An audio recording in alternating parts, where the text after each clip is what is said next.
അസ്സലാമു അലൈക്കും വറഹ്മത്തുള്ളാഹി. മുഅ്മിനീങ്ങളെ, മഹാനായ സുഫിയാൻ ബിൻ അബ്ദുള്ള റളിയല്ലാഹു അൻഹു നിവേദനം ചെയ്യുന്ന ഹദീസ്.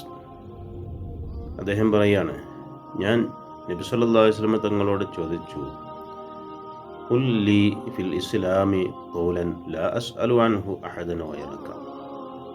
നബിയെ, തങ്ങൾ എനിക്ക് ഇസ്ലാമിൽ ഒരു കാര്യം പറഞ്ഞു തരണം. ഞാൻ ഇനി മറ്റാരോടും അത് ചോദിക്കുകയില്ല. അപ്പോൾ നബി സല്ലല്ലാഹു അലൈഹി വസല്ലം തങ്ങൾ പറഞ്ഞു, ഖുൽ ആമൻതു ബില്ലാഹി സുമ്മസ്തഖിം. നീ ആമൻതു ബില്ലാഹി എന്ന് നീ പറഞ്ഞോ, അഥവാ അള്ളാഹുവിനെ കൊണ്ട് ഞാൻ വിശ്വസിച്ചു.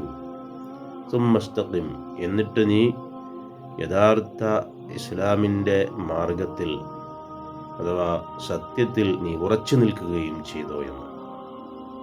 അല്ലാഹു സുബ്ഹാനഹു വ തആല സത്യമാർഗത്തിൽ ഉറച്ചു നിന്ന് അള്ളാഹുവിൻ്റെ ഇഷ്ടദാസന്മാരിൽ നമ്മെ ഉൾപ്പെടുത്തി അനുഗ്രഹിക്കട്ടെ. ആമീൻ. അസ്സലാമു അലൈക്കും വറഹ്മത്തുള്ളാഹി.